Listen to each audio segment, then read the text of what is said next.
Welcome to Dark Knight Sound's Happy Hour, where we talk about the latest projects that Dark Knight Sound has been up to. We bring in whoever did a project this month and give our unique perspectives on it. We also answer questions from fans and authors. I'm Fauna Nix, your host, and today in the studio we have Nick J. Russo and Dorian Bane.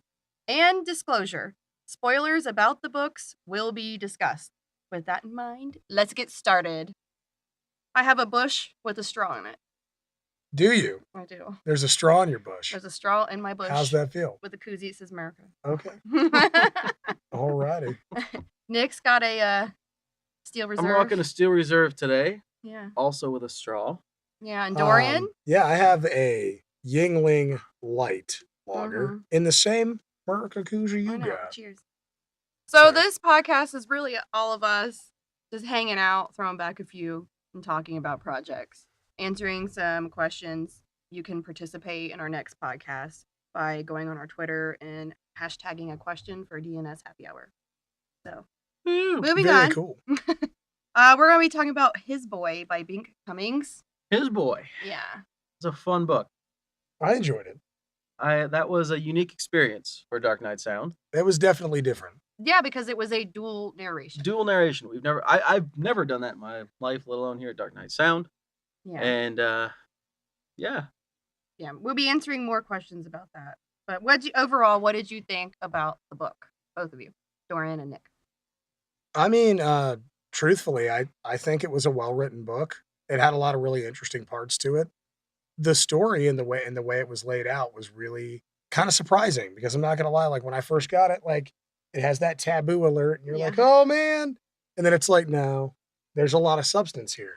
For me, I was a little concerned at first when it was talking about like a daddy son And relationship. a boy, I guess. yeah. Like if this is incest, I'm gonna have to pass on this one. But it was really so much more. It was not that. Yeah, it was not that at all. It was, absolutely, and they are very careful to warn you. You know, they come in and tell you immediately, right there. This is not an incest story, and that calmed me down a lot. Yeah, It's being about two roommates, really. That's pretty much. They're sexual shenanigans. Yeah. They are shenanigans. Bikers. They're bikers, right? Firefighter. Isn't Justin a biker? There's Justin and Asher. Yeah, Justin rides. And then he's also, I believe he's a firefighter, which they don't really go into that a whole lot, but that's a rugged. Well, in the end. Maybe that's book two right there. Yeah. Yeah. The firefighter could side be. of things. Maybe. In the end, they do talk about in a little bit because that's a little how bit, yeah. The ending. Yeah, I won't spoil that for anybody. Yeah. But it's there. That's how the ending, they talk more into that, and that's how they kind of bring someone else into their life. We actually have an excerpt of it here. Yeah. Give it a listen. Everyone check it out. Hey, Justin. Gwen calls. Hey, woman. You gonna fire that bad boy up soon? He asks her, then glances down at me before dropping into the other wicker porch chair. If she does, I'm gonna fuck you in front of the window in the living room. The vibrations might make you come even quicker. His tone is quieter. See, I told you her tailpipes make him hard. Not that it's difficult to excite him.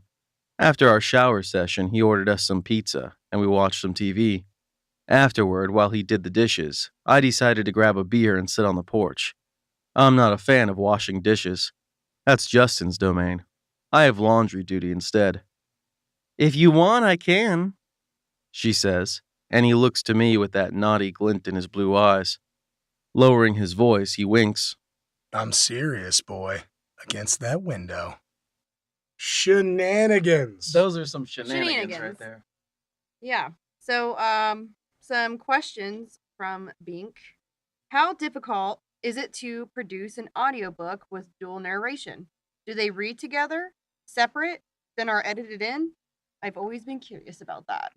So this is the first time we've done a duet narration. Yeah, we kind of tackled all that from scratch. So when Bink initially approached us and said, this is what I'm looking for, I had to give it some thought as far as how we would do it, either separately, like we've done with books that don't do duet narration, but do dual narration in the past, where you just recorded each and edited in. But since this was such a different style with line for line, different voice actors reading it, we ultimately went with Dorian and I being in the booth at the same time. Yeah. And I in like the to booth, affectionately whispering sweet nothings. I like to affectionately refer to it as the sweat box. The sweat box. Yeah. It gets The hot sweat box. in the summer in the booth. Yeah. It does. There's no air circulation. No. So, yeah. Hot Dorian and heavy. I whispering sweet nothings in a sweaty booth. It It's was a good thing the story was good. Yeah. Otherwise, it's been Yeah. like, There is "Ah." still some editing though that goes on because there is movement in between you Yeah. guys going to the mic and stepping away. So there is extra editing. Yeah, we do in share the a end.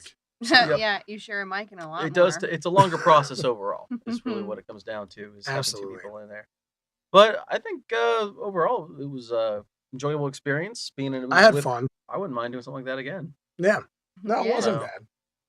What? It had some good laughs too. There were some good laughs to it. Yeah. There was. Yeah, it was awkward. Karen, yeah. Tracking my fiance. How was that? Hey, How did you enjoy that? It was awkward at first having you in the booth with Dorian. Me like hearing this. you love my moans. Every We're used to I them. love your moans. well, Yeah. I know you do. Of course.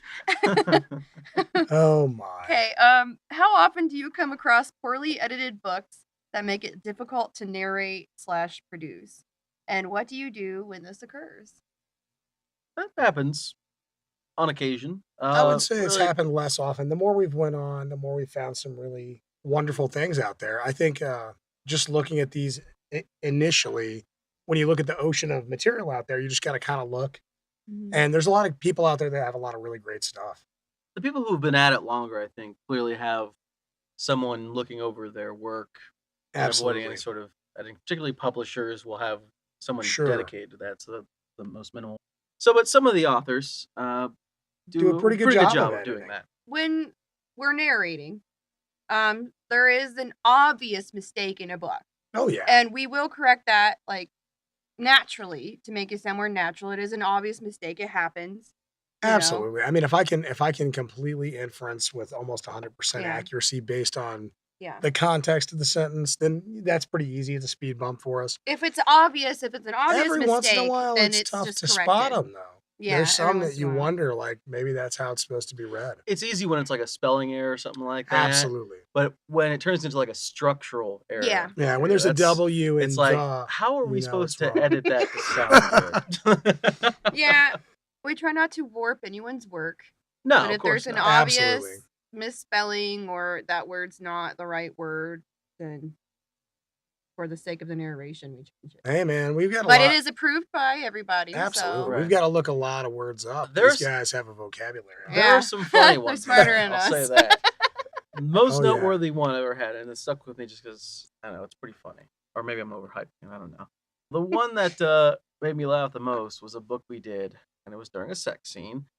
It was with a guy and a girl, and the line was supposed to read something about my ass jiggled as he thrust into me, or something like that. Okay, yeah. Because that can happen. And from jiggled, it somehow got in the final version as giggled. So there's a giggling ass being thrust into, Man, that Just- sounds rough. which I don't really know what that would look like. Honestly. Dude, if my ass Sounds like ever something out of a giggled in cartoon. public, I think I would just die. Wait, your ass doesn't giggle? I mean, Uh, not in well, not in public. maybe- Mine doesn't either. Not in public. No. Maybe giggled in a smelly giggle. Okay. A smelly giggle. A smelly giggle. A smiggle. A smiggle. I think we just invented a word. Smiggle. Well, you know. Hashtag smiggle, everybody. Hashtag Hashtag beer America. So question 3. Question 3. How does it feel to narrate an MM book if you're not a member of the LGBT community? I've always wondered this from a narrator's perspective because as an author, I've always found it to be intriguing to write from someone with a different background and lifestyle than my own. Honestly, I mean, I think that's where the real acting part comes in for me. Yeah, I really do. I agree. It's You know? it's acting, and there's plenty of people that have done more unique things than just playing a homosexual. I mean, Yeah. Absolutely. it's just Yeah. pretty straightforward to me. And I've been a fucking werebear before. yeah. I mean, How when about you do them things apples? like Yeah. gay werewolves or Yeah, gay you know. cowboys, then just I mean, the gay part is the less Yeah. interesting part of it, to be honest. Absolutely. I mean, Yeah. it's Yeah. it's who that person is, and they're living their life, and really you're trying to channel more of who they are overall than As a just that particular character. aspect. So, Absolutely. I'd say the main thing for me though is just when you don't have that sexual orientation, it is kind of a challenge because you've really got to kind of think about, how these people are feeling. And like these books, this one specifically got into some really deep feelings Yeah. and like how they were dealing with stuff. And so you've got to kind of step back and be like, okay, not necessarily how you'd feel about it, but really draw inference from the text and see if you can flesh out this character in your head. And that's a challenge for me. And I enjoy it. It's actually a lot of fun. yeah, absolutely. Yeah, it's not bothersome, not offensive or anything. No, I often actually, the reverse, I often sometimes wonder and am concerned that I'm doing it justice. Yeah. I want to make sure that somebody out there is like, well, that's not believable at all. And I'm like, I tried so hard, so Yeah. that's actually, I'm more worried about that than I am anything else. Well, honestly, I prefer LGBT, at least doing sex scenes between two gay guys versus a gay guy and a girl. It's just easier to voice two different male characters than it is to have a guy and have to talk like this the whole time. I want to apologize. That's a bit tough for an entire it gets sex tough. scene. It gets tough. I want to apologize for all the people who have to listen to my women when they're off. We do a good job. These guys keep me on track, and they're like, well, that sounded very mannish. Back up and try again. But if it wasn't for them, you'd hear some crazy voices. So, question 4. Do reading explicit sex scenes ever make you laugh, blush, or have to stop and collect yourself? There are moments. Well, Yes, his book yes, definitely and covers yes. these explicit scenes too. So. Oh, yeah. Yeah, there are some pretty hot scenes in this one. That's right, boy. Yeah. Right in front of that window. And particularly for this one, us being in the booth at the same time, having to make some of those moans and groans. Oh, yeah. There was a lot of those in this particular book. Fauna, how was it for you? How was the moans and groans? I mean, I felt like for the storyline, it all worked really well. You guys did a fantabulous job. Fantabulous. I love that word. And I don't care if it ain't a word. it's not. We make up our own words. I here. love it. Beer 3. Yeah. Engage. Sorry. It's his happy hour. Yeah, Absolutely. happy hour. Are we getting a visit from mascot Frank? Yeah, our Hey. dog, our beagle Frank, is in here having Just checking fun out with the us. booth. He's checking it out. What's up, buddy? Saying hey. Question 5. How do you make the decision on what jobs to narrate and which to turn away? Ooh. I would say that it's based mostly on our current clients, who we've got projects for at the time. There's a lot of things that depend on it. Time frames, relationships, ratings, what the book is. Right. So, moving on. Question 6. That Has was it terrible. ever happened where you've gotten a voice completely wrong, according to the author? If this happens, what do you do? Do you re-record those sections, etc.? What do we do? So, What happens? any author who's been on acx.com knows it's there's a process to it to make sure that you're on the right track. After you agree to the book and you set up a time frame of when the book will be done, then the first thing you do is send them a first 15 minutes of the book to see if the voices are right, to see if the pacing is right, tone, etc., etc. So that's generally when they can come back easily and say, don't really care for what you did with blank, and that please fix happens. that. And that that's does completely happen.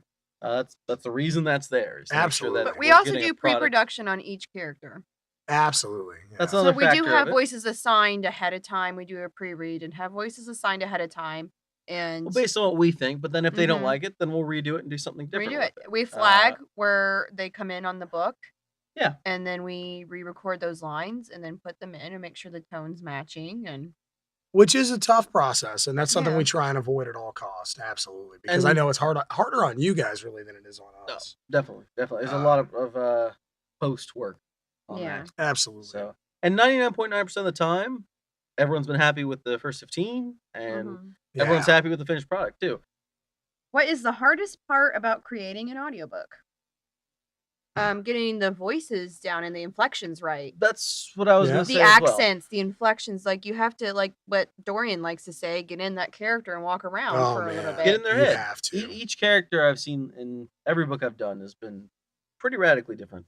And so you got to get in their headspace. And there's some authors that you really get the opportunity to get in their headspace just based on the writing, and some that you don't. Mm-hmm. And either way, you got to just channel that character, channel their emotions, channel their feelings. Absolutely. So I'd say that's the toughest part. And I think, honestly, like some authors, like depending on how much they've fleshed out the character, like there are times when you really get a lot of assistance. Like you were saying, they build a really good character that you can basically just pick up and Pick up move and go. around with. Yeah. And there are some others that when they leave it a little vague, that's okay.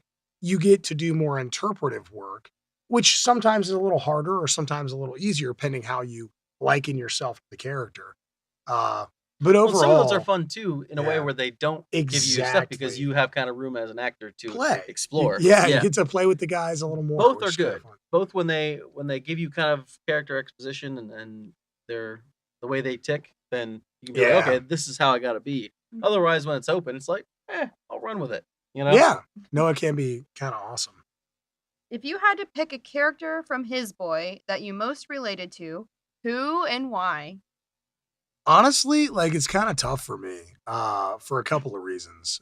So Justin, I identify with some because to him it's really interesting. Like the people he cares about in his life, he just wants to protect. That's kind of a big theme, and it kind of makes sense being a firefighter and everything else. Also, he's into bikes and he's a biker, and that's cool. That being said, you've got Bones. So like both characters that I voiced in the book, both ride. Bones is part of a motorcycle club, and I just think it's interesting because I am in a motorcycle club. That's what I was gonna say. Like you would relate. Yeah. If I pictured you as Bones. Well, I mean, my riding name with the club is Bones, so I just it was kind of odd. It was kind of odd. It was almost eerie at first, but like both characters, I kind of identify with some. But it was weird to be in the booth and being called Bones, and that being a normal thing for me. I kind of had to adjust and switch gears to make it a true character instead of just being my goofy self. I'd have to say my own character, Asher. A gamer. I could see that. I am a gamer. I love all things geek, whether it be Batman, Star Wars. You're my main geek news source, dude. Yeah, I mean, I follow it on a regular basis. It's all over my news feed. You know, is what's the latest on that scene. So, this guy being into that, being into role playing, being into Xbox. I mean, I could definitely be like, all right, I get what this guy's deal is. I get it. Yeah. So yeah, because he would fall asleep playing his Xbox. I may or may not have done that. Yeah, you have. You don't remember because I picked it up for you. we were playing Xbox the other night and our friend fell asleep. Oh yeah. Oh yeah. Tobias. Oh, really? Tobias. Oh, that's awesome. Yeah. All right. Question 9. Does your company prefer doing payments outright or royalty shares? I've always been curious as to what some people prefer. We prefer both, really. I feel like they both have their merits. Yes. Question 10. What made you choose to narrate for a living? Well, it kind of fell into my lap, honestly. I was doing something completely different with my life. John Solo over at Falcon Sound Company, I heard was hiring voice actors. And voice acting has always been something that I thought would be awesome to do, would be like a dream job of mine, but I didn't see any sort of means in how to do that. And so when I heard, hey, you want to voice act audiobooks? Sure, get into that. And as time went by, I learned more and more about the business, and John Solo was a bit of a Jedi master to my Padawan relationship. I learned how to do the back end of the business along with voice acting and grew my voice acting range. You've done a good job with that too. Well, it definitely came out of went from nothing to a lot in just a short period of time in my life. So between setting up with my lovely fiance Fauna next to getting talented people like Dorian Bane to come work for it, it's come a long way from being something completely different and then being a voice actor for Falcon Sound Company and then owning Dark Knight Sound. It's come a long way. Yeah. And it's definitely been an enjoyable ride. Instead of dreading going to work every day. Now I am my own boss, and I absolutely love it. It's been quite a ride for me, at least. That's Yeah. good. Yeah. Yeah. Dorian? What made you choose to narrate for a living? I don't narrate for a living just yet. I'm on the brim. I'm on the A lot of verge. time. I'm still working out and about. For those of you that are native to Columbus, I won't say where, but there's a certain place that you might see my bearded big ass running around. And if you see me, feel free to say hi. That's fine. Yeah. But I don't do this full time just yet, but I'm working on it. And I want to say, like, it's been a hell of a ride. And I could say the same thing kind of you did, Nick. Basically, like, it kind of fell into my lap thanks to working with you and the guys over at Team 7 Studios through John Solo at Falcon Sound Company. We did some cool stuff. We did. And you can check that out on team7studios.com. Or I'm sorry, Mhm. on YouTube at Team 7 Studios.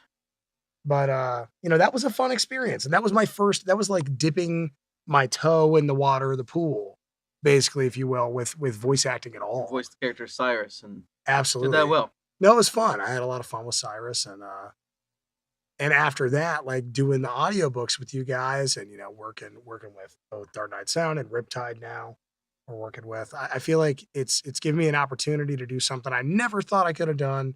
And had I known I could, just tell stories and read and do silly voices, if I'd have known that out of high school, man, I'd have been doing it. But Yeah, I didn't know that was a viable option. Did I choose it? Yeah, like I'm choosing it now. But at first, it just kind of tumbled, like you said, like right Yeah. into my lap. And I was like, wow, take that opportunity for what it's worth. It So, is. do you guys have a certain genre you prefer to work in? I've only worked in 2 thus far. I have Doc and Kate. Do you wish? I mean, I have other ideas. I would say Doc and Kate was like a romance western, Yeah. and then everything else is like romance, pretty much. Yeah. That being said, I mean, I like a lot of things. I enjoy horror. I enjoy sci-fi a lot. I enjoy military and military fiction stuff.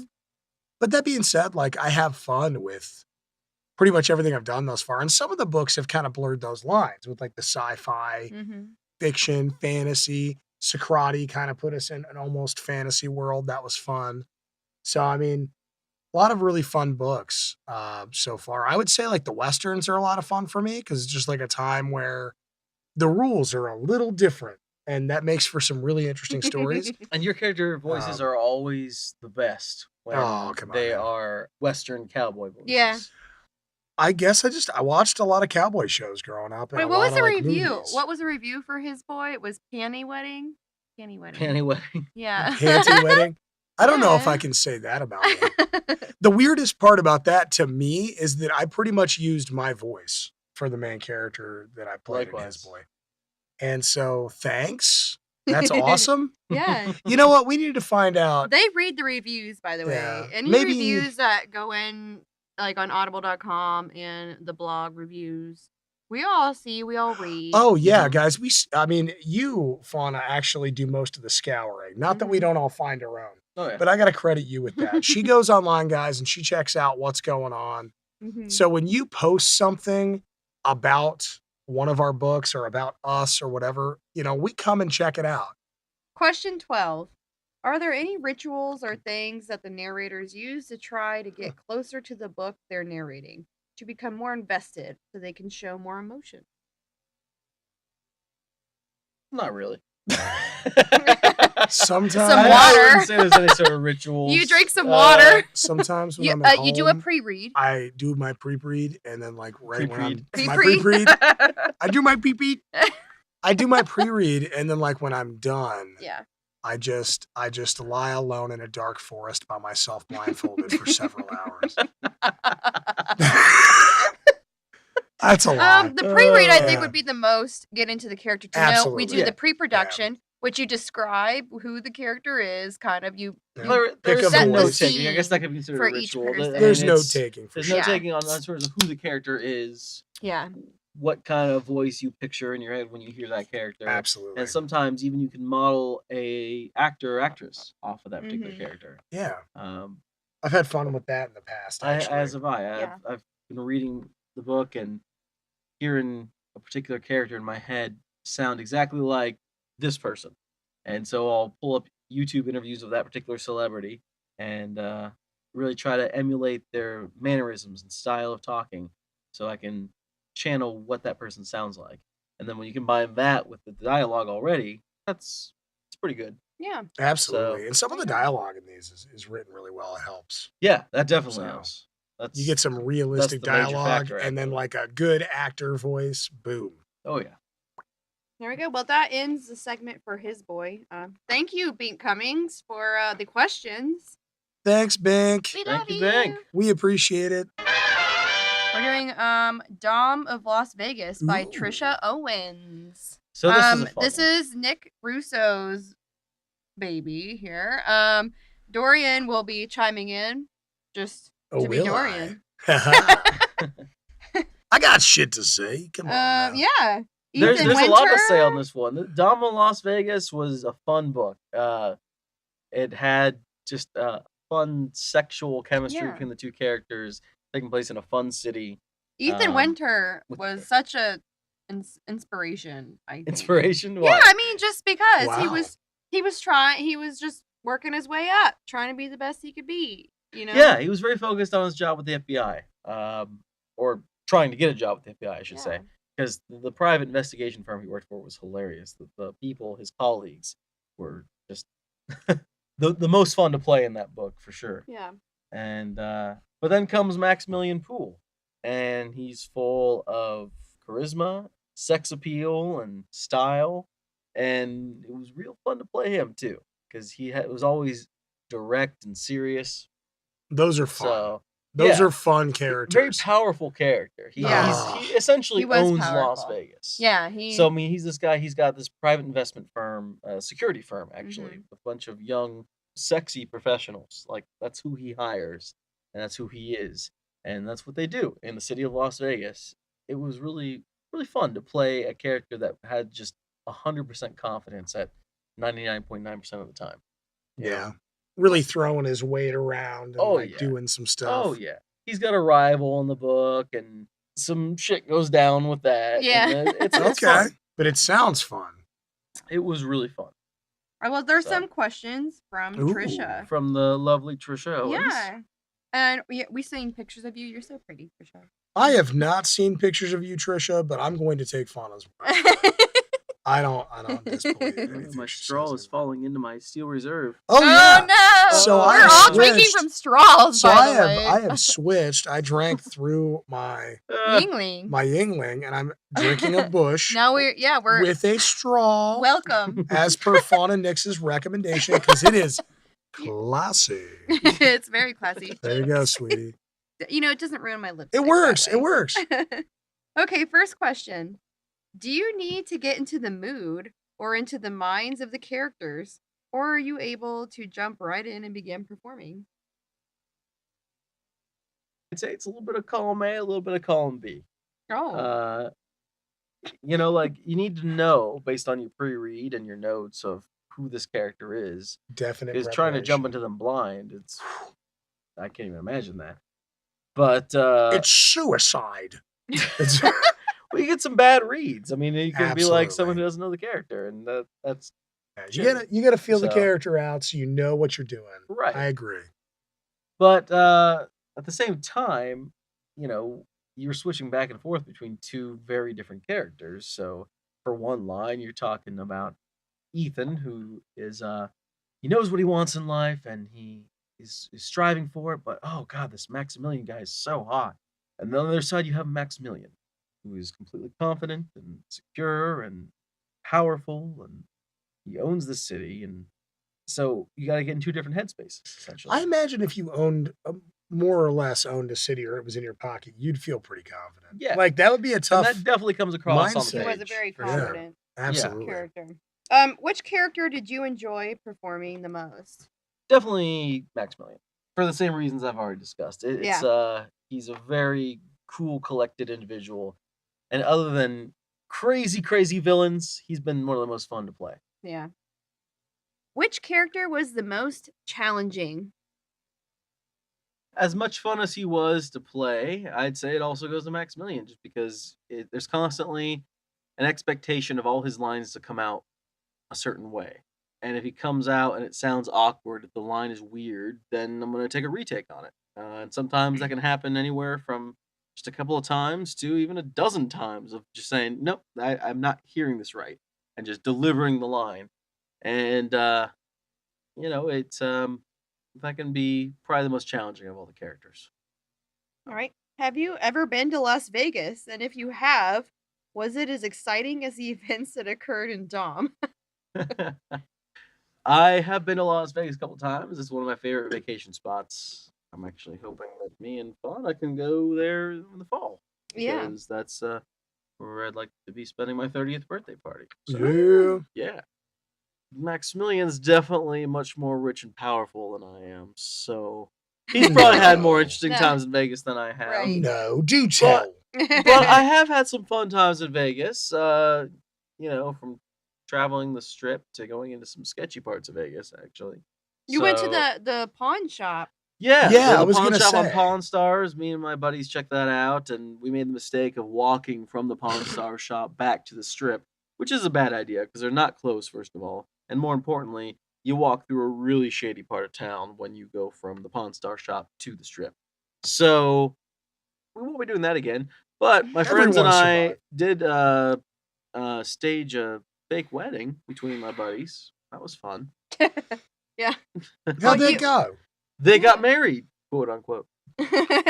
That's funny. So that was some good times in Vegas. Yeah. All right. How often do you laugh while recording books like this? I assume it must be a lot. Same concept.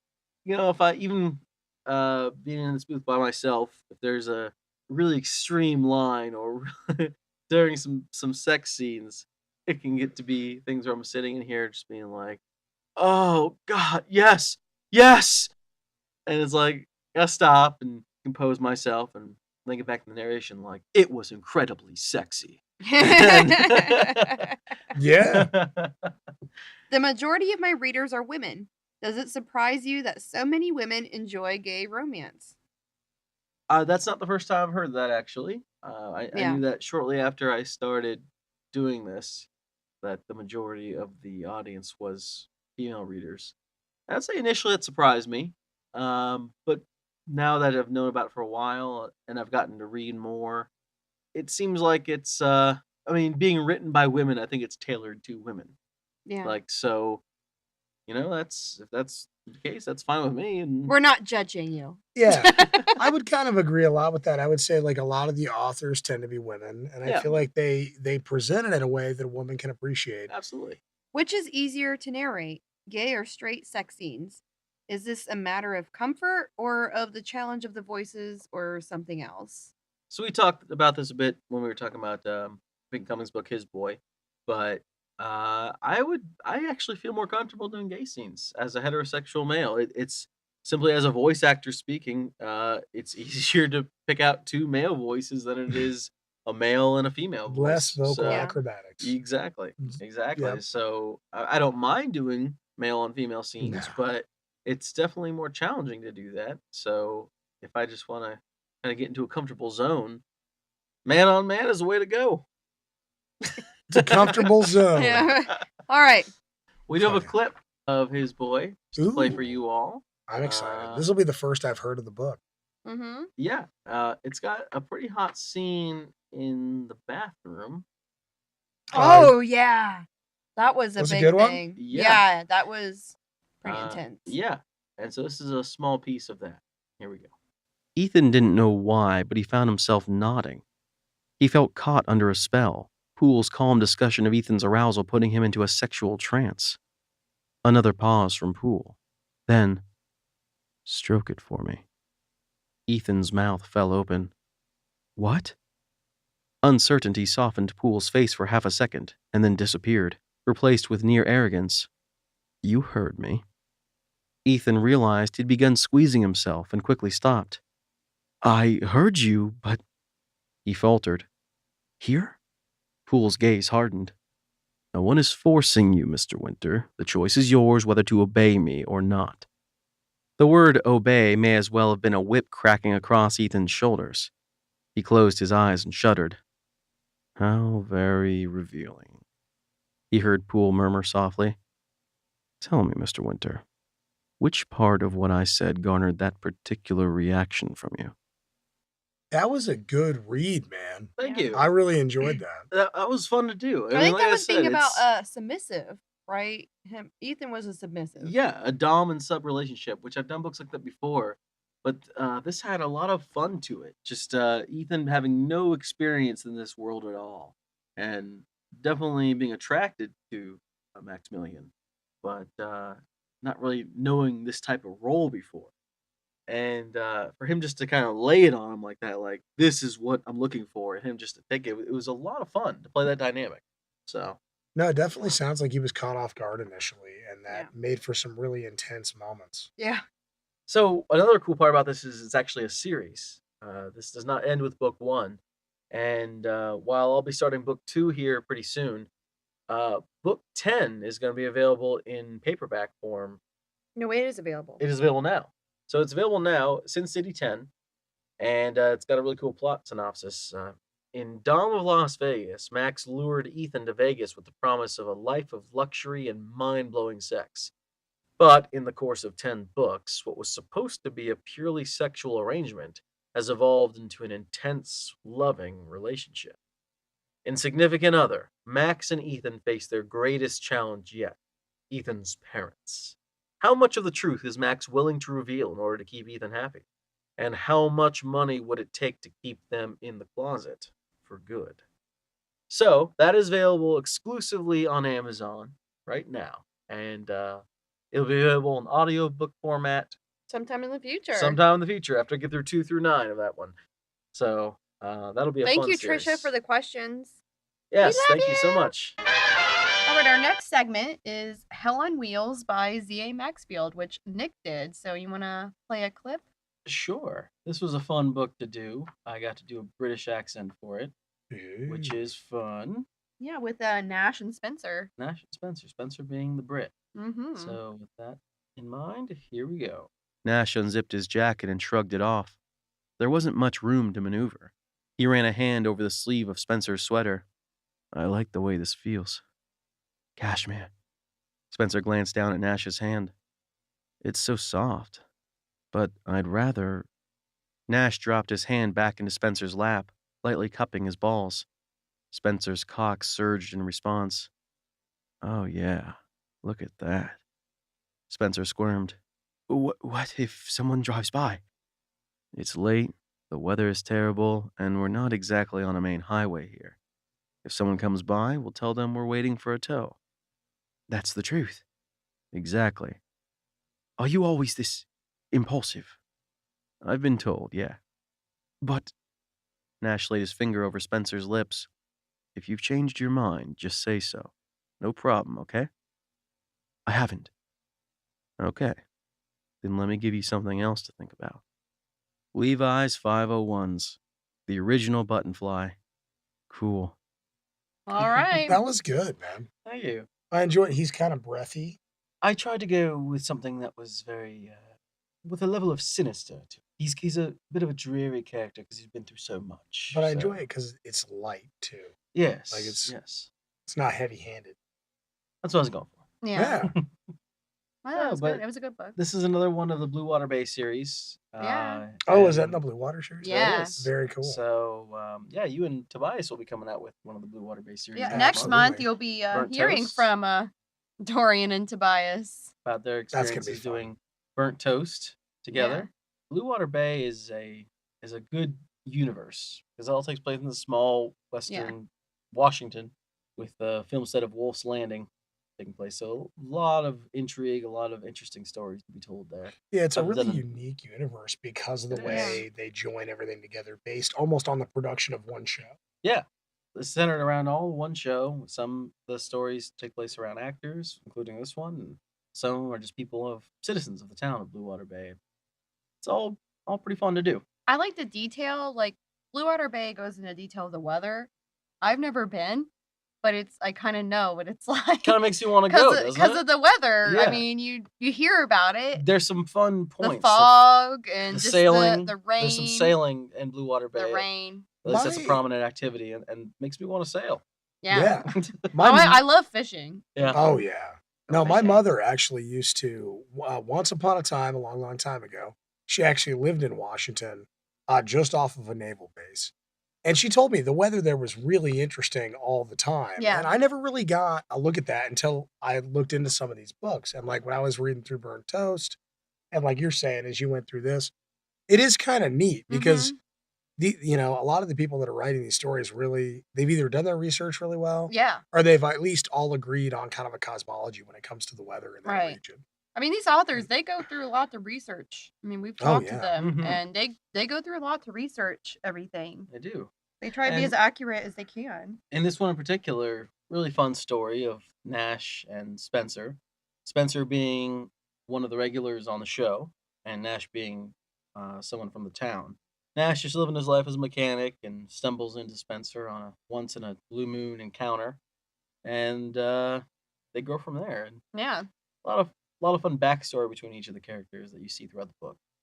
I think I really like Nash. He comes from a humble family. They're quirky and different, but to me, they feel like just a down-home, normal family. Yeah. And I think Spencer likes that about them, too. You can definitely tell it's written as a real family.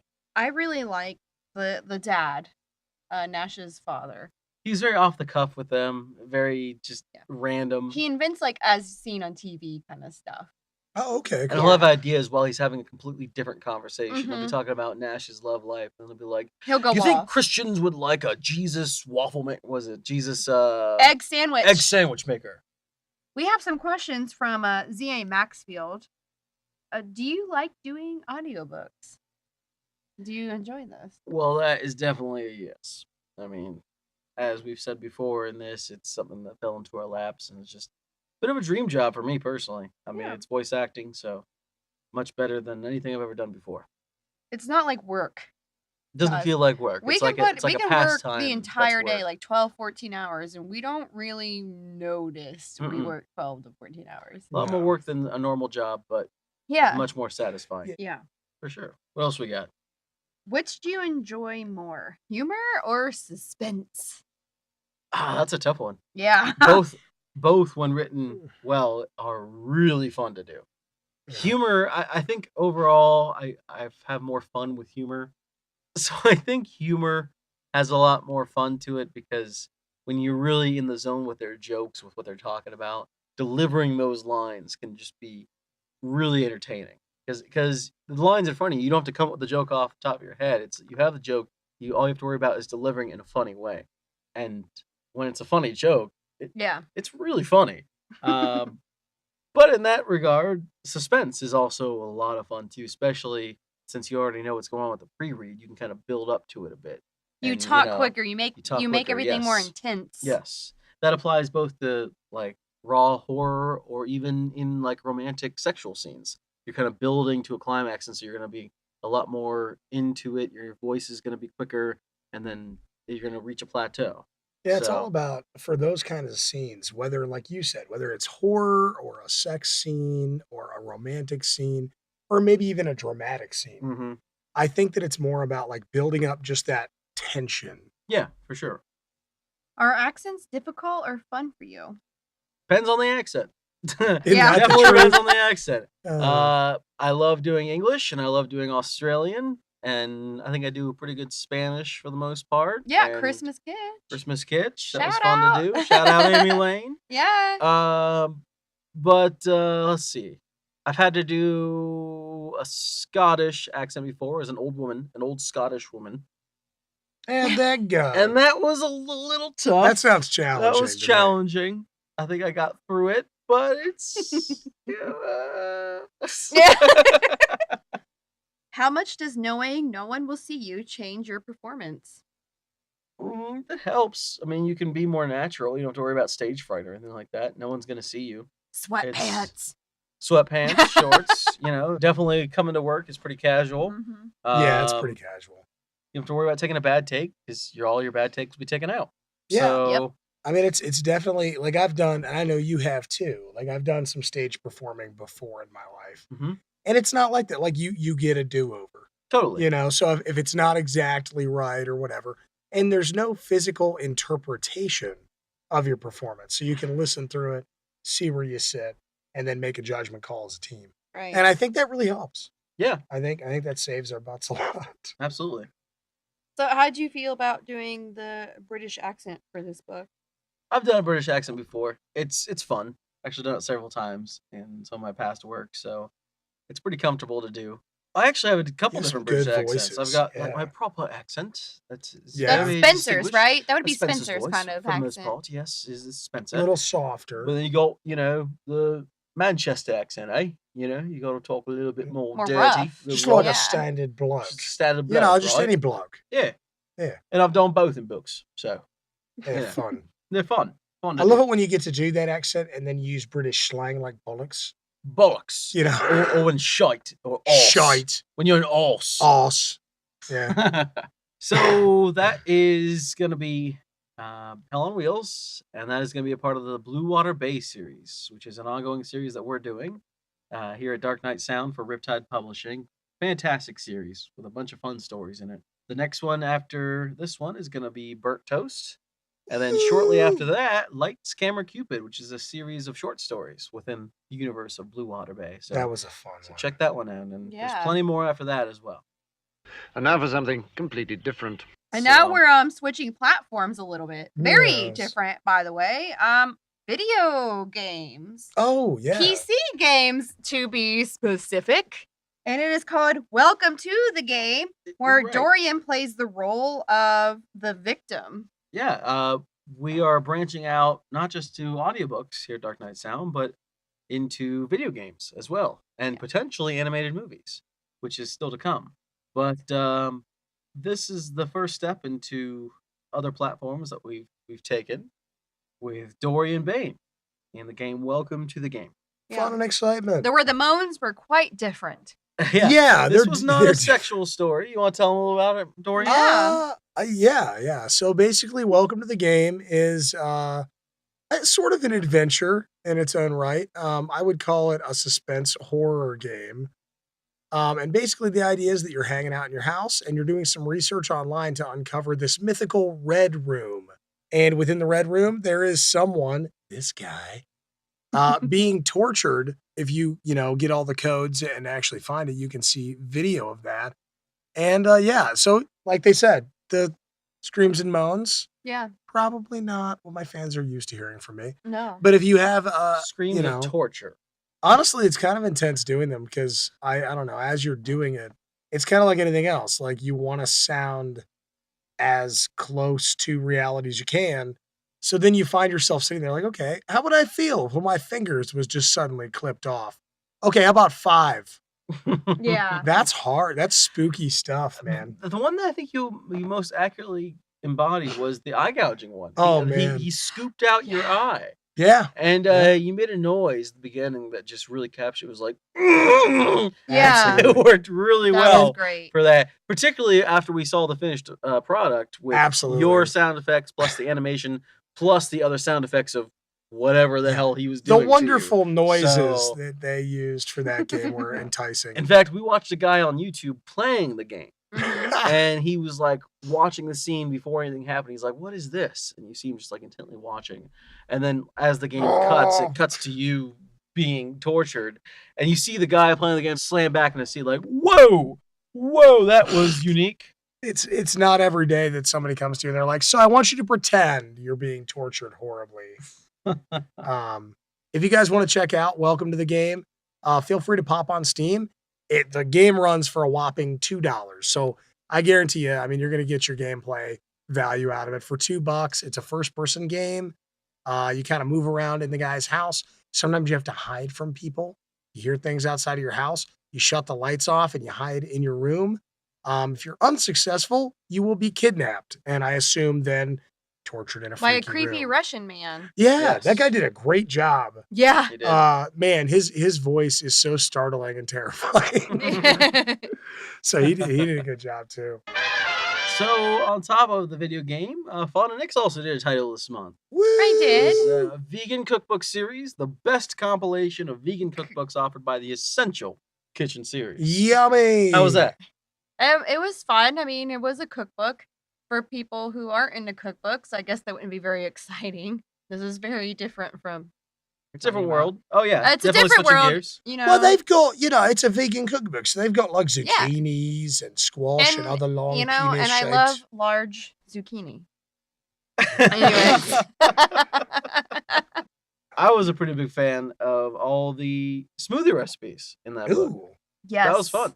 Yes. We actually want to try some of those. Yes. So- I make my own cookbook kind of thing. Like, I just take recipes from everybody on Pinterest and this book, and we make our own cookbook, and that's just how we compile our own recipes. And this is great. It has snacks, it has breakfast, dinner, and some of them are simples. You can have, if you are in the mood to cook a little bit, you have a The little bit of whole that. works. Yeah. That's exciting. And you said And- smoothies too. Yeah, and it's vegan, and That's there's awesome. not a lot of ingredients, and it's nice because it's vegan. You don't have a lot of animal products and stuff, and I live a plant-based lifestyle, so it's nice. It's fun. It was nice to do, and I'm really happy about it. You can check it out on audible.com. Yeah, for So- anybody who loves to cook, I'm sure. So that was everything that we were working on for this last month. And for the next podcast, we talk about everything that we're doing right now. And now for something completely different. So yeah, now we have a game for Yes. Dorian. Oh, Yes. man. So Now once this is again, called Book Roulette. Book Roulette. The concept is we're going to pick a random book and a random accent for our guest, in this case Dorian Bane, to read. Oh, man. Oh no. Okay. And so we're Okay. just going to pull it here. And then the book we're going to do It can be any book. is- Can be any excerpt Oh, from any man. book. All right, let's see what book Here we we got. go. Dun dun dun.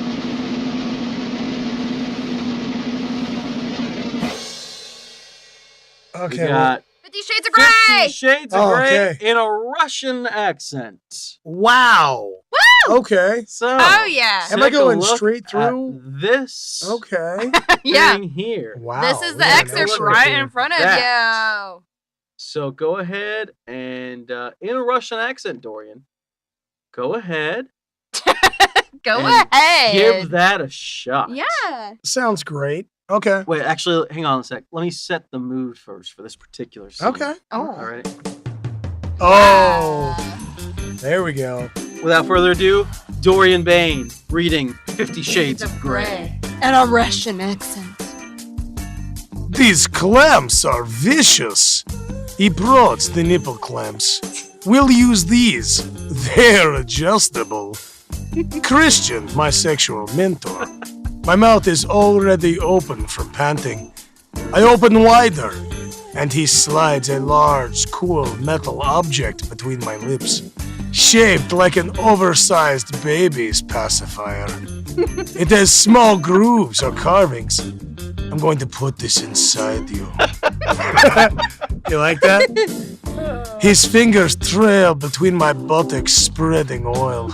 Instantly, the plug inside me starts to vibrate. Down there. It feels alien, full, forbidden, but oh, so good. As my body explodes, I'm nothing but sensation everywhere. There is our Oh, Well book done. roulette. that was Well done. something. That was something. Yes. Oh man, That was great. I'd like to apologize now. I for- give you an A. An A plus plus. Oh, Okay, that was so a blast. We should yeah. definitely try that more. yeah, that and again. highlights this month would be Dorian and Nick in the booth whispering sweet nothings to each other.